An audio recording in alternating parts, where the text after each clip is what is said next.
네, 여러분 어떤 사람이 와서 여러분에게 누가 당신에게 당신은 믿을 만한 사람이 아니라고 하더라라는 얘기를 우리 여러분들에게 전해준다면 여러분 어떠실까요? 기분이 어떠실까요?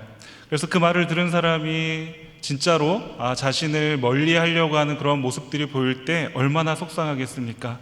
여러분 그것도 여러분이 너무나도 또 아끼고 사랑하는 사람이 여러분들에게 스스로 멀어지려고 하는 모습들이 보인다면, 그 억울한 일로 인해서 멀어지려고 하는 모습들이 보인다면 얼마나 더 마음이 상하고 아프겠습니까? 아마도 배신감으로 인해서 밤잠을 설치면서 이젠 당신이랑은 끝이다 라고 생각할 수도 있을지 모르겠습니다. 그리고 실제로 그 사람들을 용납하고 이해하는 일은 정말 그 일을 경험하게 된다면 참 쉽지 않을 겁니다. 그런데 바울은 지금 자신을 비난했던 고린도 교인들에게 편지를 보내면서 이렇게 말하고 있습니다. 이젠 내가 거짓없이 대화하고 너희의 잘못도 포용할 수 있는 그런 마음의 준비가 되었다라는 것을 이 고린도 교인들에게 보내고 있는 것입니다. 여러분 지금 이 고린도 후서에 있는 말씀은요, 바울이 고린도 전서를 통해서 고린도 교회의 그 문제점들을 대해서 고린도 전서를 주후 55년쯤에 써서 보냈습니다. 이제 써서 보냄과 동시에 또 다른 고린도 교회의 소식을 들었는데 더 안 좋아졌다는 소식을 들은 거예요. 그래서 바울이 생각하기에 내가 이걸 이렇게 글로 써서 편지로 써서 이들에게 이것을 가르치는 거는 안 되겠다 해서 모든 계획을 뒤로 하고 고린도 교회를 방문하게 됩니다. 고린도 교회를 방문하게 되었는데 고린도 교회 성도들이 바울의 말을 듣지 않는 거예요. 냉대하는 거예요. 이전에 이 사람들이 내가 전했던 그 복음을 듣고 눈물을 흘리며 주님을 영접했던 사람들이 맞는가 싶을 정도로 너무나도 냉랭해져 있었던 겁니다. 그래서 바울은 그 모든 그 고린도 교회에 방문한 이후에 그들의 그 냉대를 받고는 다시금 에베소로 돌아오게 됩니다. 그런데 계속해서 이 고린도 교회가 더 처참해지고 악해지고 너무나도 그 복음 가운데 거짓 이단들이 들어와 있다는 소식들을 들은 이후에 바울은 너무나도 그 마음이 아프고 상하여서 눈물의 편지를 고린도 교회에 보내게 되었습니다. 그런데 이것은 성경으로 남아있지 않은 편지였습니다. 이 눈물의 편지를 고린도 교인들이 받고는 드디어 그들에게 반응이 일어나게 됩니다. 회개하는 반응이었습니다. 다시 바울이 전했던 그 복음을 듣고 다시 그들이 그 바울 앞에 바울을 자신들의 그 선생으로 또 자신들의 사도로 받게 되는 일들이 일어나게 됩니다. 그 일을 마게도냐에서 디도를 통해서 바울이 그 기쁜 소식을 들은 겁니다. 너무나도 감격스럽고 너무나도 기쁜 마음을 가지고 바울은 지금 고린도 후서에 있는 글을 쓴 겁니다.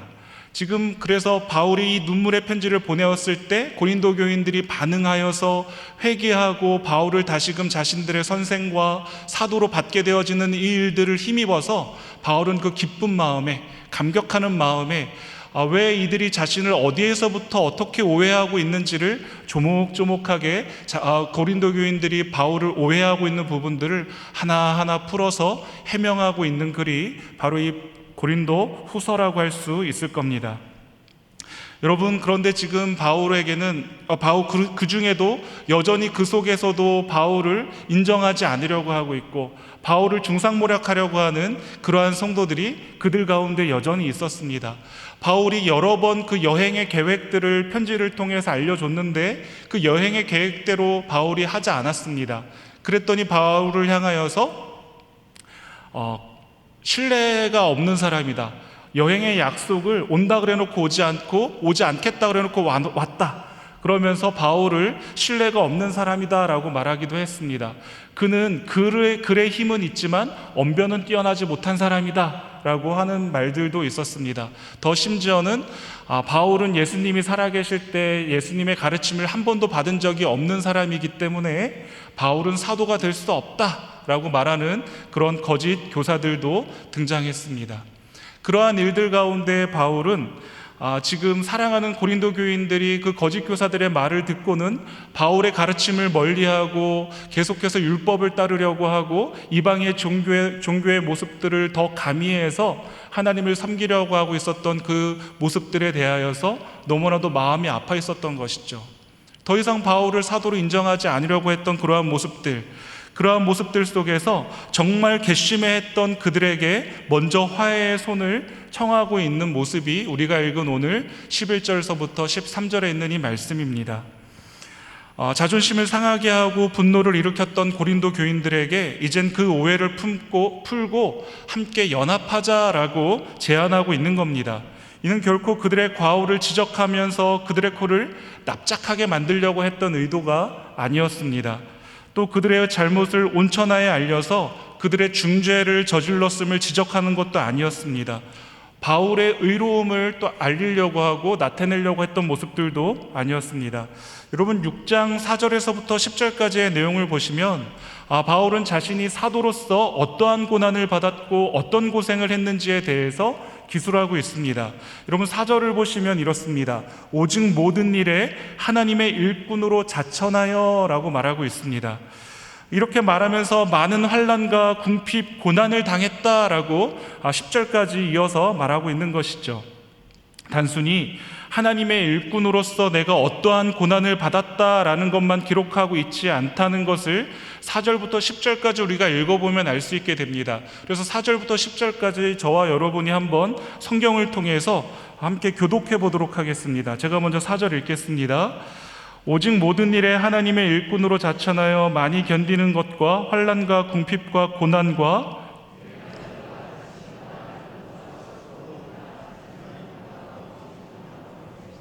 깨끗함과 지식과 오래 참음과 자비함과 성령의 감화와 거짓이 없는 사랑과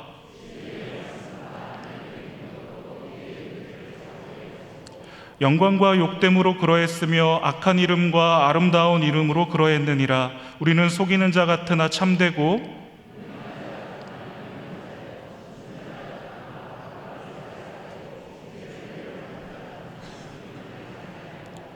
근심하는 자 같으나, 다 같이 읽겠습니다. 근심하는 자 같으나 항상 기뻐하고 가난한 자 같으나 많은 사람을 부유하게 하고 아무것도 없는 자 같으나 모든 것을 가진 자로다. 아멘. 여러분 4절부터 10절까지 있는 이 부분을 보시면 바울은 가장 최악이고 고난이며 환난 속에서도 모든 것을 가지고 누리며 가장 최상의 것을 소유한 사람으로 자신의 사명, 곧 하나님의 일꾼의 사명을 감당했다라고 말하고 있는 것을 여러분 보실 겁니다. 내가 하나님께로부터 사명받은 일꾼이 아니라면 이 고생과 이 고난을 받을 하등의 이유가 없다라는 것을 말하고 있는 것이죠. 자신이 하나님의 일꾼이기에 이 모든 고난을 나는 기쁨으로 감당했다. 절대로 자신의 고생담을 자랑하거나 자기를 드러내려고 했던 모습이 아니었습니다. 만약 사울의 사도권 변론이 여러분 이렇게 10절로만 딱 마감이 되었다면 이것은 바울의 일방적인 자기 변호이며 그저 자신의 입장을 하소연한 것에 지나지 않았을 것입니다. 그런데 바울은 자신의 사도권을 주장하는 이유를 분명히 말하고 있습니다. 오해를 풀고 반복되었던 감정적 대립의 해소에 그치는 것이 아니라 그리스도 안에서 한 지체가 되어서 서로 연합하기 위해서 바울은 자신의 사도권을 이렇게 변호하고 있다라고 뒤이어서 설명하고 있는 겁니다.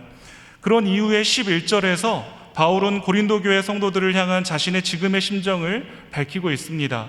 바울은 사도직을 수행할 때 자신이 어떠한 자세로 그 사명을 수행했는지를 말하면서 잠시 격했던 감정을 지금 고르고 있습니다. 여러분 그러지 않을까요? 내가 지금 하나님께로부터 받은 그 사명을 위해서 고생하고 고난을 처했었던 것들을 이 고린도 교인들에게 막 이렇게 써 내려가고 있습니다. 얼마나 감정이 지금 격해져 있었을까요?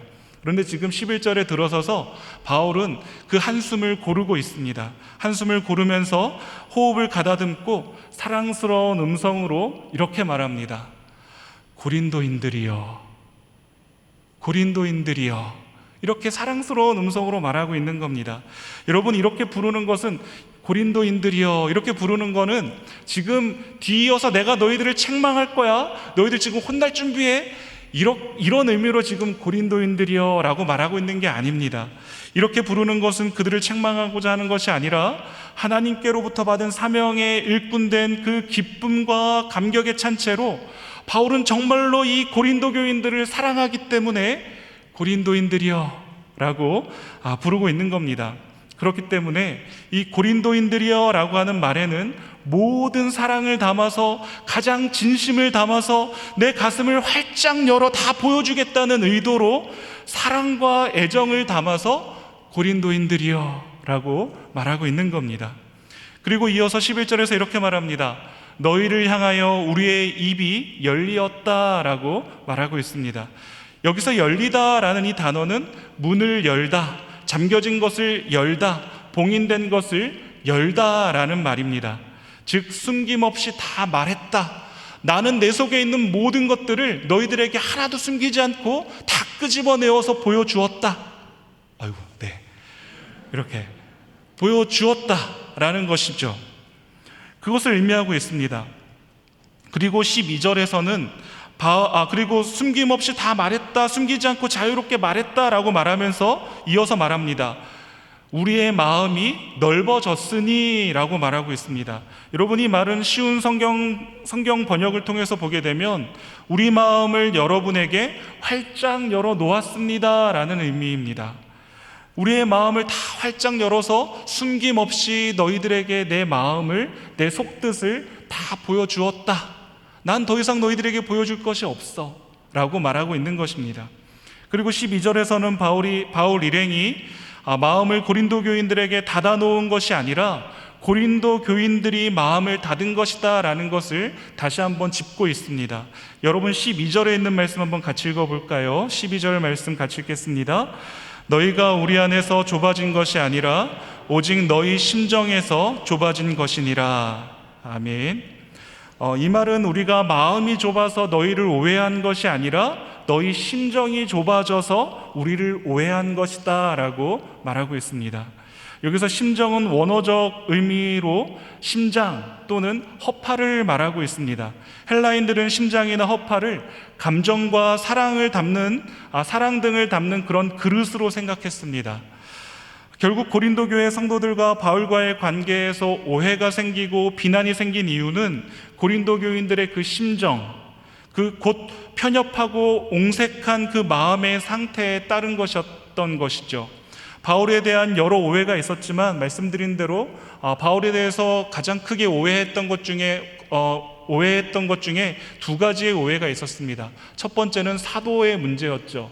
바울이 아까 말씀드린 바와 같이 예수님께로부터 임명받은 사도가 아니었다라는 그러한 잘못된 가르침으로 인하여서 바울을 오해했던 것이고, 또 거짓 교사들의 그 가르침들 속에 바울이 계속해서 너희들에게 이 연보를 요구하고 있는 이유는 예루살렘 교회를 돕기 위한 연보를 요구하고 있는 것인데 그것으로 자신이 배불리려 하고 있다라고 하는 그러한 잘못된 거짓 정보를 이 고린도 교인들이 혹하여서 믿었기 때문에 바울과 바울 일행을 오해하고 있었던 것입니다.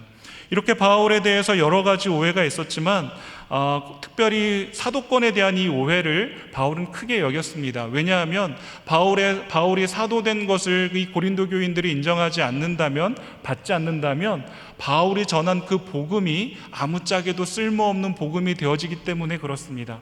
바울 자신의 그 명예나 그 위치를 위해서 바울이 자신의 이 사도권을 열심으로 변호하고 있는 것이 아니라 오직 자신이 전한 그 복음이 하찮게 되어지는 것을 견딜 수가 없었기 때문에 바울은 자신의 그 사도권을 힘써서 변호한 게 된 것이죠. 고린도 교인들이 바울의 이 사도권을 오해하는 데는 이유가 또 있었습니다. 어떠한 이유였을까요? 사도인데요. 바울이 사도인데요. 계속해서 바울이 당하는 그 고난을 이 고린도 교회 교인들은 이해가 되지 않았던 것입니다. 아니, 사도인데, 예수님께로부터 임명받은 사도인데 어떻게 저렇게 맨날 매맞고 고난당하고 괴롭힘을 당하고 저렇게 대접을 받지 못하고 대우받지 못하는 어떻게 저럴 수가 있을까? 정말 사도 맞나? 이러한 생각들이 스멀스멀 그 고린도 교회 교인들에게 들기 시작했던 것입니다. 하나님께서 세우신 사람이면 하는 것마다, 손대는 것마다 다 잘되고 좋은 일들이 일어나야 되는데, 예를 들면 이런 거예요. 우리 목사님 죄송한데요, 어떻게 담임 목사님이 코로나가 걸릴 수 있어? 하나님의 사람인데.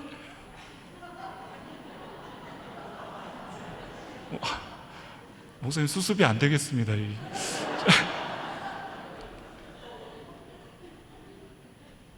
우리 가운데 이렇게 생각하시는 분 아무도 없잖아요. 그런데 이 고린도 교인들은 바울이 복음을 전하러 가면 갈 때마다 그곳에서 대우받고 높임받는 자리가 아니라 늘 매맞고 쫓겨나게 되고 늘 고난을 당하고 환난을 당하는 그 모습들을 보면서 맞나? 이런 생각을 하게 된 거였어요. 그렇기 때문에 바울에 대한 오해가 생기게 되었고, 이 오해가 쌓이고 쌓여서 바울을 더 이상 환영하지 않는 그러한 분위기에 치닫게 된 것이었습니다. 그러는 가운데 13절에서 바울은 다시 이렇게 말합니다. 내가 자녀에게 말하듯 하노니 라고 말하고 있습니다. 바울은 이미 고린도전서 4장 15절에서 그리스도 안에서 1만 스승이 있으되 아버지는 많지 않다라고 말씀했습니다. 그렇게 말할 만큼 고린도 교회 성도들을 바울은 아버지의 마음으로 대했다라는 것을 우리는 고린도전서 4장 15절에 있는 말씀으로 잘 알 수가 있습니다. 부모가 자녀를 대할 때 가장 많이 하게 되는 것은 여러분 무엇이던가요? 우리 18여 전도회, 19여 전도회 우리 회원님들 이미 자녀들을 많이 키우셔서 아시잖아요. 자녀들 키우실 때 가장 많이 했던 행동이 무엇이었을까요? 기다려주는 것이죠. 아마 기다려주는 일들을 제일 많이 하셨을 겁니다.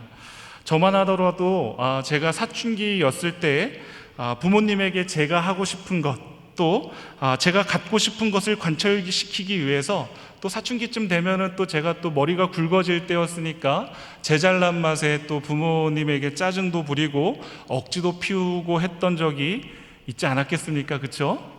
있었습니다. 그럴 때마다 제 어머니가 저에게 늘 하셨던 말씀이 있어요.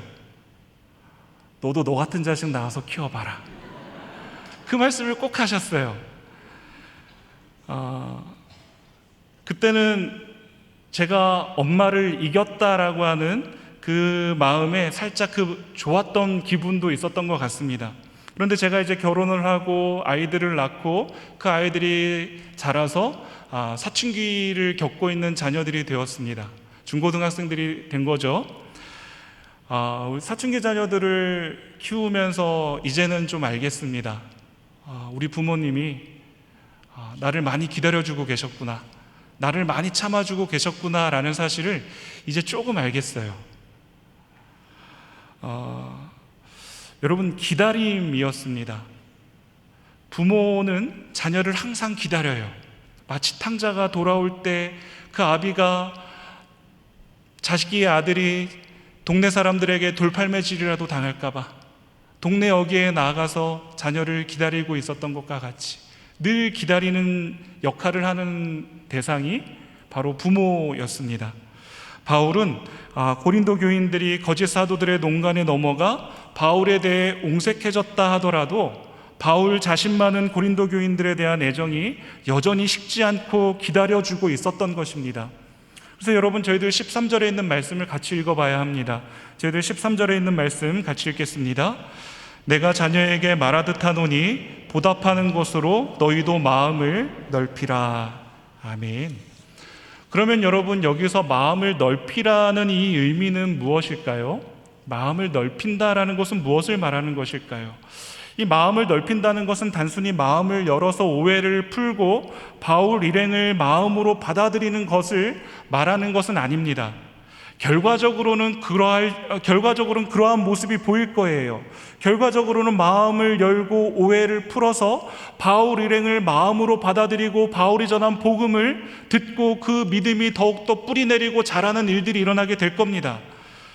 그러나 고린도 교인들이 오해를 풀고 마음을 열어서 이전과 같이 바울과의 이 관계가 회복되는 것으로 눈으로 그러한 모습들이 보일 수는 있겠지만, 마음을 넓히라라는 이 말은 1차적으로 바울이 말하는 이 마음을 넓히라는 말의 의미는 바울 자신이 바라보고 있는 하나님을, 바울 자신이 믿고 있는 그 하나님을 너희도 함께 바라보고 믿자라는 말입니다. 내가 바라보고 내가 믿고 있는 그 하나님, 너희도 함께 바라보고 함께 믿자라는 의미로 너희도 마음을 넓히라라고 말하고 있는 겁니다. 그래서 바울은 6장 1절에서 이렇게 말하고 있습니다. 우리가 하나님과 함께 일하는 자로서 너희를 권하노니 하나님의 은혜를 헛되이 받지 말라라고 말씀하고 있습니다. 그런데 문제는 우리는 내 노력과 내 인격으로 용서해 보려 하고 용납하려고 한다는 것입니다. 그래서 용서해야 한다는 것을 아는 머리의 지식 따로 용서와 용납을 하지 못하는 마음 따로 안고 살아갈 때가 얼마나 많이 있습니까? 여러분, 그 노래 아시는지 모르겠습니다. 그 가수 조성모 씨의 노래인데요, 가시나무라는 제목의 노래입니다. 내 속엔 내가 너무도 많아. 들어보셨죠? 네. 알고 있는데 하나님을 믿음으로 이해하고 용서하고 용납하여야 한다는 것을 아는데 그것을 하지 못하는 거예요. 그 안에서 괴리를 느끼는 것이죠. 괴리감을 느끼는 겁니다. 그리고 괴리감을 느껴서 괴로워하다가도 그렇게 시간을 보내면서 돌처럼 굳어진 채 체념하고 살고 있지는 않은지 우리는 우리 자신을 잘 살펴야 할 것이고 돌아보아야 할 것입니다. 여러분, 이런 모습들이 6장 1절에서 말하는 하나님의 은혜를 헛되이 받은 모습들이라는 것이죠. 아는데 행하지 못하는 모습들입니다. 그러나 하나님과 함께 일하는 사람은 곧 하나님의 은혜를 헛되이 하지 않는 사람입니다. 바울은 자신이 억울하고 또 심지어 자신이 온갖 정성을 다해서 세워놓은 고린도 교인들에게 정체성을 의심받고 지적당하며 인신공격을 당했음에도 불구하고 자신이 하나님과 함께 일하는 사람이라는 것을 기억하면서 주께로부터 받은 은혜를 헛되이 하지 않았던 모습을 읽었던 4절에서부터 10절에 있는 말씀까지 우리가 보았습니다.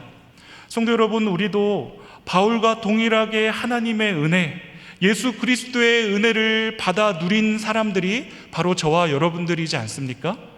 여전히 내 마음을 다 알아주기를 바라고 내 수고와 노력을 알아주기를 바라는 마음이 가득하지만 혹여나 같은 성도라 할지라도 교회를 위해, 공동체를 위해 애쓰는 나를 알아주지 않고 인정해주지 않더라도 그것은 분노하거나 낙심할 이유가 되지 않는다는 것을 우리는 오늘 본문을 통해서 볼 수 있어야만 합니다. 오히려 바울은 깨끗함과 지식과 오래 참음과 자비함과 성령의 감화와 거짓이 없는 사랑과 진리의 말씀과 하나님의 능력으로 의의 무기를 좌우에 가지고 그러했다라고 6절에서부터 말하고 있는 것을 우리는 눈여겨보아야 합니다. 바울은 그 모든 모진 고통과 그 오해받을 만한 일들, 그 모든 자신을 무시당하는 그 모든 모습들 속에서도 그가 그렇게 할 수 있었던 이유, 하나님과 함께 일하는 자라는 그 사실을 바울은 분명히 알고 있고 그것을 붙들고 있었기 때문에 그렇습니다. 바울이 고난과 핍박에 대하여 이렇게 할 수 있었던 이유와 또 고린도 교인들에게 너희 마음을 넓히라 라고 권하는 이유가 이제 뒤이어서 나오고 있습니다. 여러분, 그 이어서 14절에서부터 18절까지 다 보면 좋겠지만 저희들 16절에 있는 말씀만 읽겠습니다. 저희들 16절 말씀 같이 읽어보겠습니다. 하나님의 성전과 우상이 어찌 일치가 되리요? 우리는 살아계신 하나님의 성전이라. 이와 같이 하나님께서 이르시되 내가 그들 가운데 거하며 두루 행하여 나는 그들의 하나님이 되고 그들은 나의 백성이 되리라. 아멘. 여러분, 16절에서 하나님의 성전과 우상이 하나가 될 수 없듯이 우리는 하나님의 성전인데, 성전인 우리가 서로 화목할 때에 하나님께서 그 가운데 거하시고 두루 행하여 하나님이 우리의 하나님이신 줄, 우리가 하나님의 백성인 줄을 알게 하신다라고 말씀하고 있습니다. 바꿔 말하면 우리의 마음이 인색하고 옹색해 있으면 서로의 관계가 껄끄러운 채로 있는 것으로 끝나는 것이 아니라는 것이죠. 하나님께서 내 안에서 역사하시지 않을 뿐만 아니라 성전으로 이어진 우리 가운데, 우리가 다 각 하나님의 성전인데 이 성전으로 이어진 우리 가운데 하나님께서 역사하지 않으신다라는 것입니다. 하나님이 역사하지 않으시면 구원의 은혜가 내 안에서, 우리 공동체 안에서 메마르게 됩니다. 하나님의 그 구원의 은혜가 나와 우리 공동체 가운데서 메마르게 되면 기쁨이 사라지게 됩니다. 기쁨이 사라지면 감사가 사라집니다. 감사가 사라지면 우리 안에 남게 되는 것은 형식과 습관만 남게 되어집니다. 교회 나오는 습관, 예배 드리는 습관, 예배의 형식만 남게 된다는 것이죠.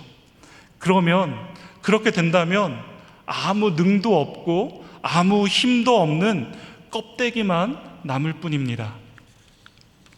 바울은 이 사실을 고린도 교인들에게 너무나도 간절히 말하고 싶었던 겁니다. 그리고 오늘 우리에게도 주님께서 이 고린도 후서에 있는 이 말씀을 통해서 말씀하십니다. 마음을 넓히라고 말씀하시는 겁니다. 내 안에, 우리 안에 하나님께서 두루 다니시며 내가 너의 하나님이야, 너가 나의 백성이야, 너희는 내 자녀야 하시는 그 역사들이 우리 안에 나타나서 우리 안에서뿐만 아니라 어디서든지 누구든지 하나님이 함께 하시는 사람, 하나님이 함께 하시는 공동체인 것이 보이시도록 해야 한다는 것입니다. 그래서 바울은 고린도 교인들에게 너희 마음을 넓히라 라고 말하고 있는 겁니다. 그래서 우리는 서로 입을 열고 마음을 넓혀 화목해야 하는 이유가 여기에 있습니다. 성전된 우리 안에 하나님께서 일하셔야 하기 때문에 그렇습니다. 하나님께서 두루 다니시며 우리 가운데에서 역사하시는 일들을 우리가 서로 보아야 되기 때문에 그렇습니다. 내 안에서 역사하시는 하나님을 내 옆에 있는 지체가 보고 내 지체의 모습을 내가 봄으로 우리 가운데 역사하시는 하나님이 얼마나 좋으신 하나님이신가를 우리가 다 함께 보며 기뻐하고 감사하고 그 기쁨과 감사를 하나님 앞으로 가지고 나와 참되게 하나님을 예배하는 일들이 우리들 가운데 있어야 된다는 것이죠. 그렇게 올려드리는 예배 가운데 하나님의 능이 나타나고 하나님의 힘이 나타나는 것이죠. 사랑하는 성도 여러분, 그렇기 때문에 우리는 내가 마음을 열려고 내 스스로 힘을 다해 마음을 열려고 노력할 수도 없을 뿐만 아니라 해서도 안 됩니다. 내 마음조차도 내 마음대로 넓힐 수 없는 우리입니다. 그렇기 때문에 우리에게 필요한 것은 무엇일까요? 하나님의 시각이 필요합니다. 하나님이 우리를 용서하신 시각을 말하고 있습니다. 하나님이 우리를 용서하셨다. 하나님이 나와 같이 고집이 센 사람도, 하나님이 나와 같이 나밖에 모르는 사람도 용서하시고 하나님의 자녀 삼으셨다는 그 사실을 날마다 바라볼 수 있는 시각이 우리들에게 필요한 겁니다. 그 시각이 우리들에게 주어지지 않으면 우리는 마음을 열 수가 없습니다. 마음을 넓힐 수가 없습니다. 어떻게 하나님을 바라보며 하나님을 믿는다 할 수 있겠습니까? 바울은 그리스도의 십자가에 자신의 모든 것을 못 박았다라고 고백하며 그리스도의 십자가의 사랑에 철저하게 붙들렸던 사람이 바로 이 바울 사도였습니다. 그러므로 오늘의 생활 가운데서 낙심이 되고 또 힘들고 어려운 일들 앞에서 무작정 참고 견디는 것이 아니라 바울이 바라보고 붙들었던 그 예수님의 십자가의 은혜에 매여 그 외에 다른 것들을 십자가의 사랑의 은혜보다 더 크게 여기지 않고 그 사랑으로 다가가 내가 너에게 그러한 것 같이 너도 내게 마음을 넓혀주기를 요청하는 먼저 된 삶의 모범된 그러한 모습들이 우리 모두에게 있어야 될 줄로 믿습니다. 저는 저희 교회에서 이렇게 지내는 동안에 참 감사한 것이 있습니다. 우리 전도회가 참 이렇게 끈끈하게 서로를 세워주고 서로 함께 해주는 모습들을 보면서 힘들고 어려운 일을 당할 때 제일 먼저 달려가서 함께 눈물 흘려주고 위에서 기도해주는 그러한 모습들을 볼 때 참 감사한 마음들이 많이 듭니다. 그러한 모습들 계속해서 보고 싶습니다. 서로 반목하고 서로 마음 상했다고 따돌리는 모습들이 아니라 교회 안에서 그러한 모습들이 있으면 얼마나 피곤해요. 밖에 나가서도 그러한 모습들로 살아가는 모습들이 태반인데 교회 안에서까지 그러한 모습들로 살아간다면 얼마나 힘들까요? 하나님께서 원하시는 교제의 모습은 그러한 모습이 아닐 거예요. 그렇죠? 그렇기 때문에 바울이 그토록 자신이 온갖 누명과 억울한 일을 당하면서도 그가 그렇게 인내하며 이들을 품고 사랑으로 고린도인들이여 라고 말할 수 있었던 이유는 무엇입니까? 이들과 화목해야 우리 안에 역사하시는 하나님의 능과 힘이 내 안에, 이들 안에 함께 역사하시는 줄을 바울은 그 비밀을 알고 있었던 것입니다.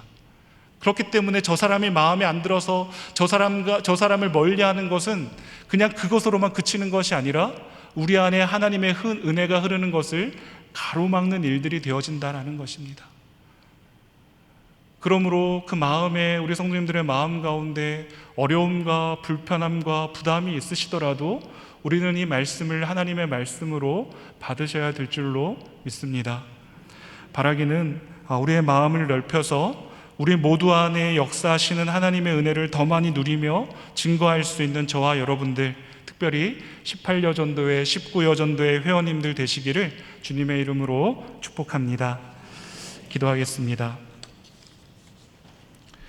사랑이 많으신 하나님 아버지, 감사합니다. 고린도후서 말씀을 통해 내 마음조차 스스로 넓힐 수 없는 우리들에게 끝까지 보여주신 그리스도의 십자가 사랑 통해 마음을 넓혀 우리가 서로 화목해야 할 이유를 나눌 수 있도록 허락해 주시니 감사합니다. 우리가 입을 열고 마음을 넓혀야 하는 이유가 우리는 살아계신 하나님의 성전이기 때문임을 알았습니다. 하나님을 더욱 알아가는 은혜가 우리 가운데 끊이지 않기를 원합니다. 그리하여서 하나님께서 우리 가운데 좌정하시고 역사하시기에 조금도 부족함 없기를 소원합니다. 하나님의 은혜를 헛되이 받은 자처럼 되지 않게 하시고 하나님과 함께 일하는 자가 되어 하나님의 성전됨을 이루어가는 우리 모두가 되게 하여 주시옵소서. 한 주간도 험악한 세상 가운데로 나가야 할 주의 성도들을 기억하여 주셔서 세상과 같아지지 않게 하시고 주님 거하시는 성전의 삶을 살기에 부족함 없도록 도우시고 지켜주시옵소서. 감사드리며 예수님의 이름으로 기도합니다. 아멘.